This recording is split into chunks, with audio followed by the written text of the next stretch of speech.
This time of year, I always tell people what I think the year ahead's going to look like. Now, the bad news is that any kind of forecasting is always imperfect. You try to take heuristics about how things work and assimilate them with your understanding of how things are to come up with how you think things will be. I want to point out that I've just done my New York Post column to this effect, where I stick my neck out and say stupid stuff that maybe gets me in trouble. But partly, I want to remind you of the way 2023 was. And in Christmas Day of 2022, my New York Post column forecast what I thought 2023 would be like, and it worked out pretty well.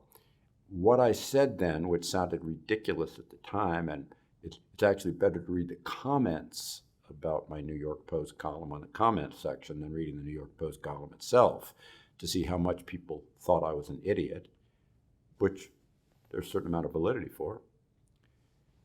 What I said was that when I look at all of history, 2022, now last year, was the closest in any history year that I can find to 1966 in so many ways. It's never perfect, but almost so, including a bear market that bottomed almost to the day when the bear market bottomed in 2022 and 6 at the same time, same magnitude, rising interest rates, increasingly unpopular president, all of those things. And therefore, I said, pretty good likelihood that 2023 would be a lot like 1967. Now, and as the column said, in 1967, the S&P 500 was up 24%. This year, as we're coming to the end of 2023, the S&P 500 is up a little over 25%. It's pretty been like 1967 was. President becoming increasingly unpopular, that was already becoming unpopular. Interest rates having hit their peaks and not going higher. The widely anticipated recession, that never happened. This is both 1967 and 2023. And my basic view is that we probably see 2024 look a lot like 1968. Also a positive year in the stock market, also an election year, smaller returns than 2023 or 1967 had. The 1968 S&P 500 returns were 11%, not partying on like 2023 was, but still nothing to snort out. Now, let me make a couple of points that will seem maybe a little bit crazy to you, but I do believe they're fundamentally related to causal factors.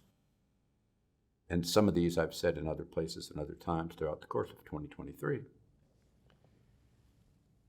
A fact is that 11% number is real consistent with the average return of presidential elections over the course of the history of the S&P 500.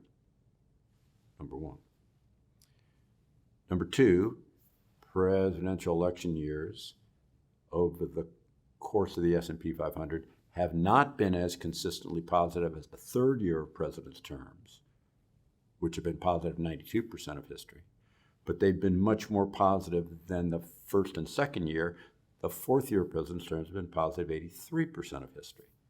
There's not very many presidential election years that have gone negative. Presidents tend to be nicer then. They tend to make more promises. There tends to be no controversial legislation in presidential election years. But there's a killer point inside the data of election year and non-election year returns that you will have not heard if you haven't heard it from me or from Fisher Investments, which is that if you take all of the second years of president's terms, like 2022 was, where there have been midterm election years, but all of the second years of president's terms that were negative, the subsequent fourth year was positive every single time since 1932, no exceptions, with average returns of 15%. And the reason for that is, I do believe, causal, and I do believe it's because bear markets in a second year, or just bear markets in general, scare the bejabbers out of us. And once, as I've said multiple times, multiple ways, once we get the bejabbers scared out of us, it takes a long time for us to get our bejabbers back. And the bejabbers are the part where we're jab, and get nervous about all kinds of stuff, leading us into a bear market. We've already had that taken out of us, and so it takes us a long time to get it back. A simple point that I've made many, many times is that when a new bull market gets to a one-year anniversary, it has almost always in history hit a second-year anniversary. It hit that one-year anniversary in October 2023, so the odds favor it being higher in October 2024.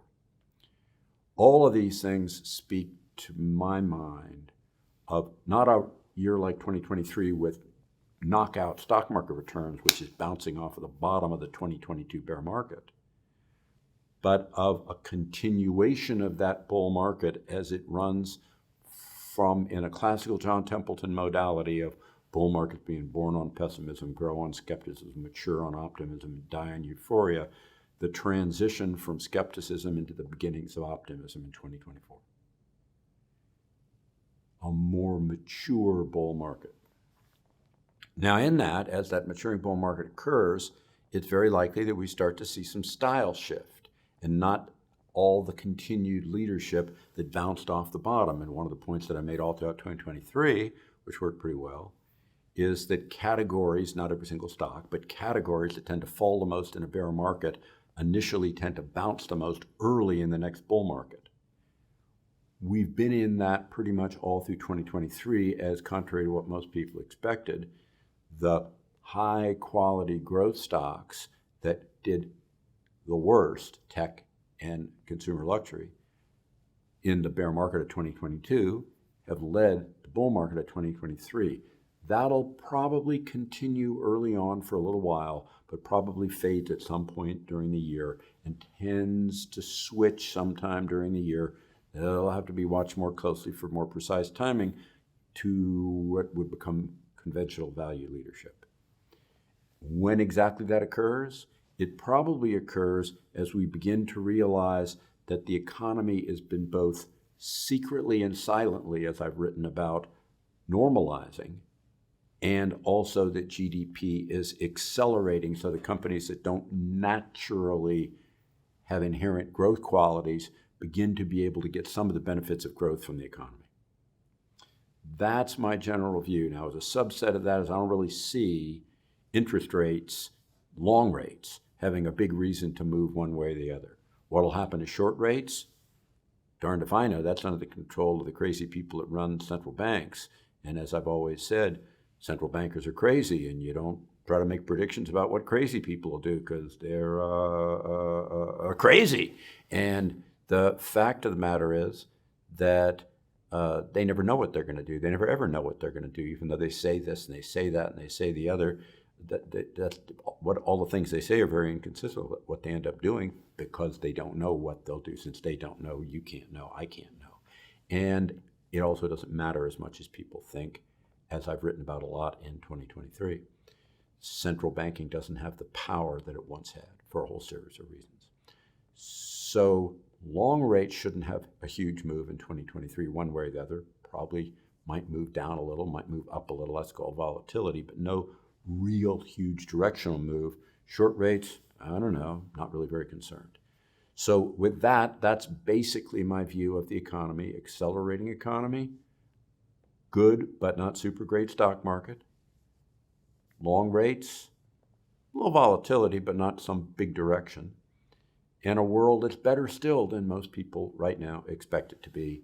If there's problems ahead, I expect them to be early in the next presidency. Thank you very much for listening to me. I hope you found this useful. This is Ken Fisher. Subscribe to the Fisher Investments YouTube channel if you like what you've seen. Click the bell to be notified as soon as we publish new videos.